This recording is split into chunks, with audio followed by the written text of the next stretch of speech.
Are you a software engineer who is always looking for opportunity to work on generative AI, but was not sure where to start with, and also get lost in rapid evolution of AI every day? Then getting the foundations of generative AI is the key to the success. If you are a beginner starting from zero or an experienced AI developer, it is very important that you must understand these 9 fundamental concepts of generative AI.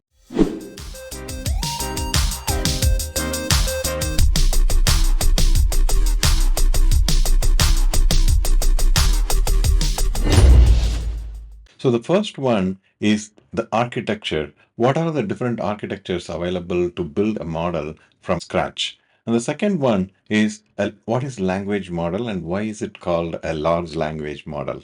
And then the third one is what are the different types of language models and why so many types available?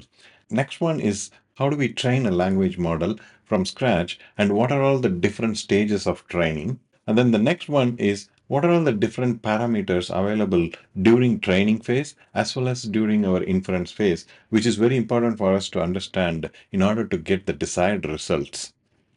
The next one is once the model is trained, how do we store that model on the disk? And then the next one is deployment, right? So once the model is trained, what are all the different options available for us to deploy a model? Can we deploy a model on a cloud or can I deploy it on a local laptop? All these things are very important to understand. And the next one is the runtime. So, what are the different runtimes available to load a model from this disk? So, once it is stored on the disk, so we want to load the model and then make it available for inferencing. So, we need some kind of runtime. So, that is runtime.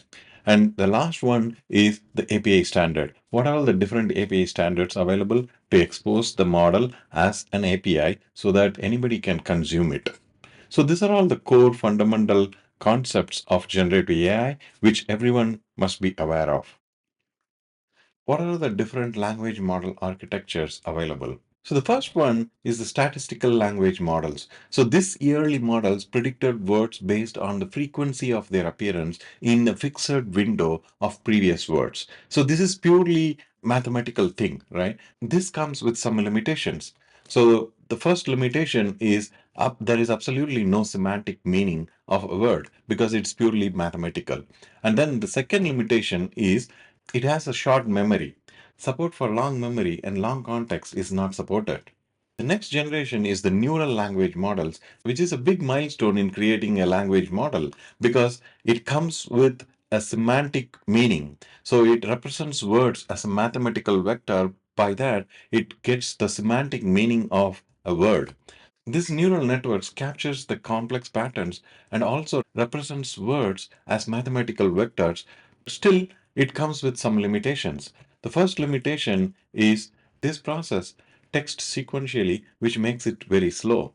And then the second one is even though the context length is long, it is not long enough to support a bigger paragraph or a big document or stuff like that. So these are all the limitations of the neural language models. And the next huge milestone in generative language model architecture is transformers model. So this transformers model pretty much changed everything. The transformer architecture allowed for parallel processing and self-attention, which is the key, which is letting the models to focus on more relevant words regardless of the distance. So this changed the generative model to the next level.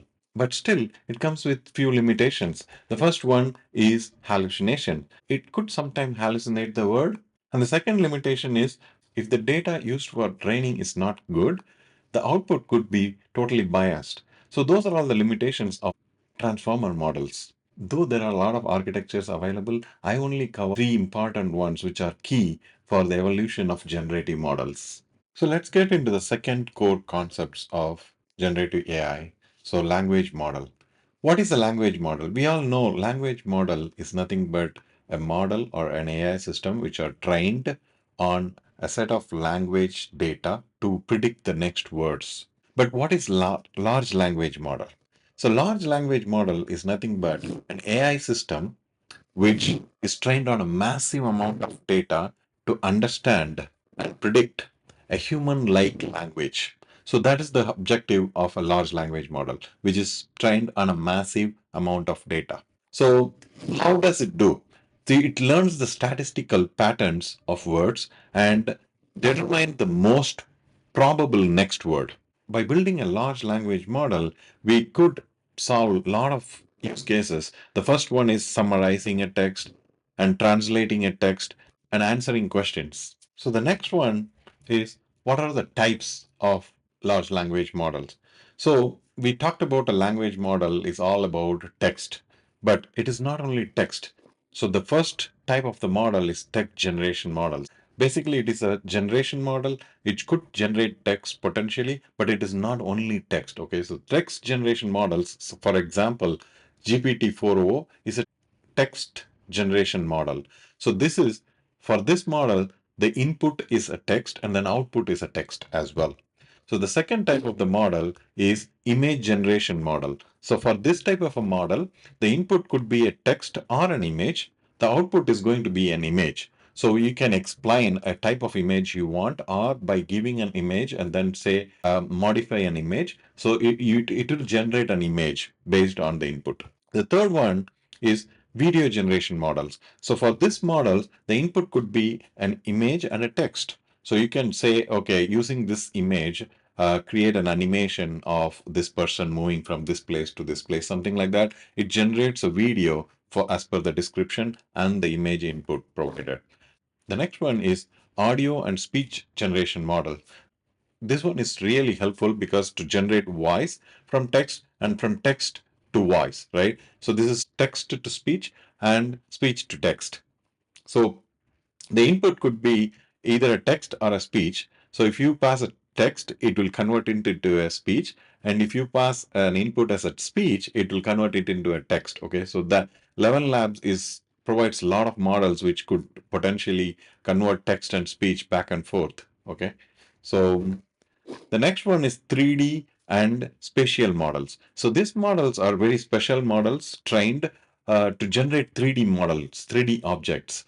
So the input, again, for this model, the input is going to be the text or image, and the output is going to be a 3D model specific to some of the specialized skills. The next one is multimodal. A Gemini is a multimodal. So meaning the input could be anything like a text, image, or a video. The output could be as well anything. It can generate a video, it can generate a text, or an image. So these are all the different types of models from the capability perspective. So now let's get into the next important concept, which is training.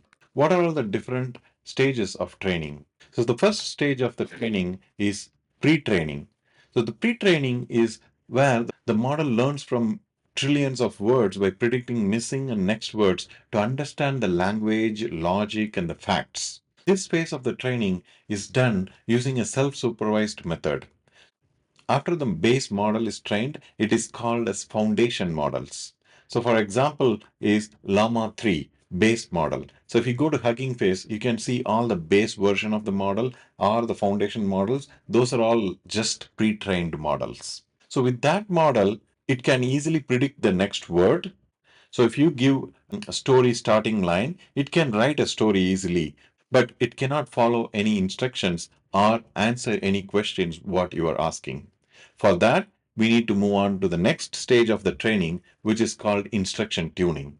So in this phase of the training, the model is trained on the curated instructions and answer pairs to learn how to follow human commands. So that is the key thing. So the first phase is to just predict the words. The second phase is to follow instructions. We need to give some training on the key value pairs of instructions and answers. If this is the instruction, how the answer will look like. So that is called instruction tuning, right? So as part of this phase, the models try to learn how to answer a question. This phase of the training is called supervised fine tuning. Once the model is instruction tuned, they label the model as instruct. So if you look at Llama 3 in Hugging Face, you will see Llama 3 instruct version. So that is nothing but a Llama based foundation model which is instruction fine tuned. And then the last phase of the training is called alignment. In this phase of the training, the model is refined with human feedback to provide more safer answer than a harmful answer. Pretty much all the models have to go through these three levels of training before it is available for us to kind of use it in any of our application. There are several methods available to do that. Reinforcement learning from human feedback, RLHF, is one of the method, and then DPO, direct preference optimization, is another method used for the alignment stage. These are all the foundational training phases which all the models have to go through. After this, there are optional fine tuning which we can do for every model. First three stages are the foundational training phases of any large language model. But these phases are optional phases, but very important phases, which is called fine tuning.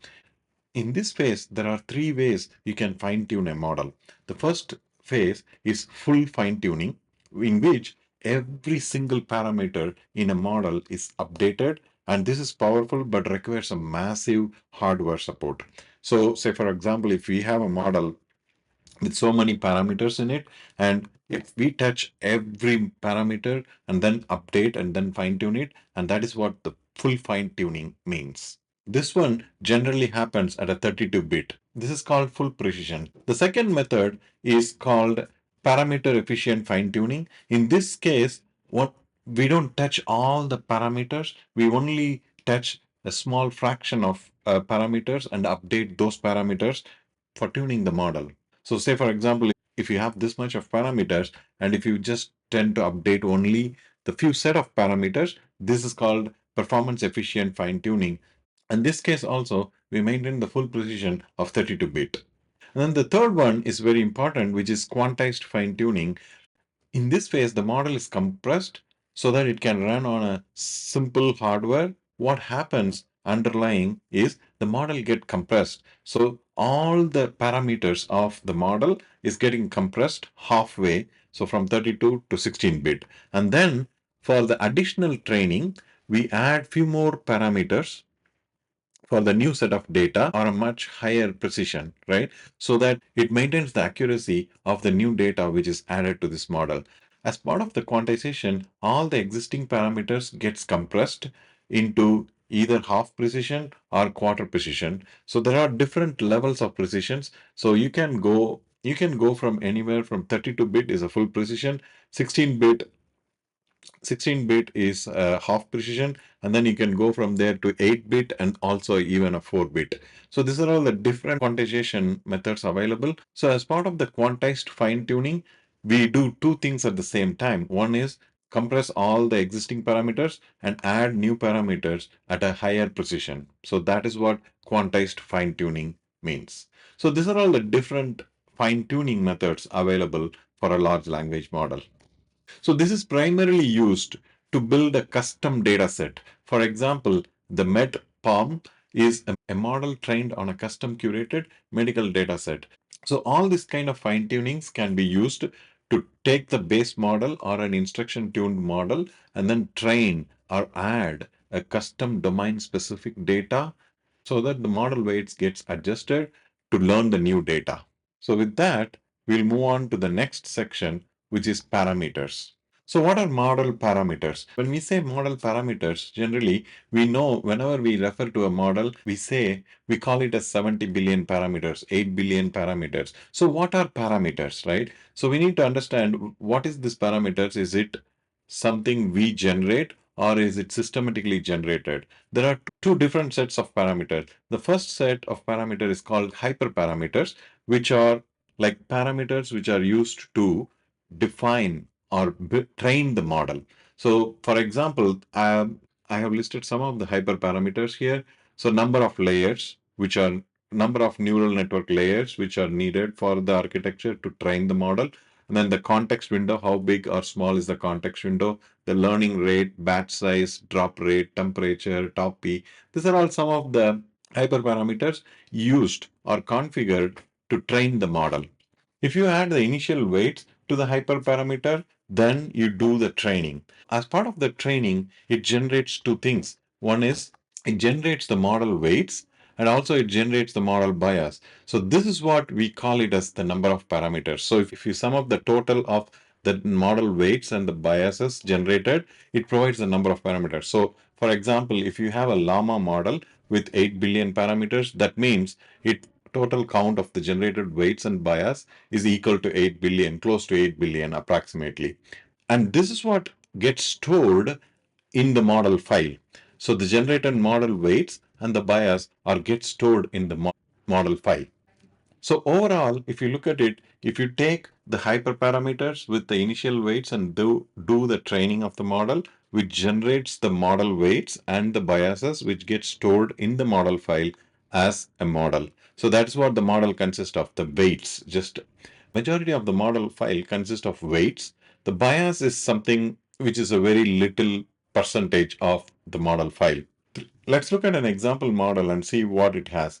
Llama 3.18 billion instructs. Whenever we look at a model, there are four parameters we need to clearly watch for. The first thing is what is the number of parameters. So this one, it says 8B instruct. So this is an 8 billion parameter model, and it says instruct on the model name. So that means it is an instruction tuned model. So it knows how to follow instruction. And then the second thing is language. What are all the different languages it supports? Is it a multilingual or single language or something like that? So this one is a multilingual model. And the third thing is modality. Modality means the type, right? So what type of input it can support, like a text only or an image or video or multimodality. So this one is text only. There are multimodality like Gemini Pro, and then the last one is very important as well, the cutoff date. So what is the cutoff date for the training data? So until what date the training data has been captured or used for training the model. So for this specific model, December 2023 is the cutoff date. So we have to understand this really, because while we are using a model, we need to know what is the cutoff date because it doesn't have the current information always. So if you want to add current information, we need to provide functions and tool calls to provide the context of the current information to generate content. This concludes the part one of generative AI foundation. We'll cover the rest of the items in part two.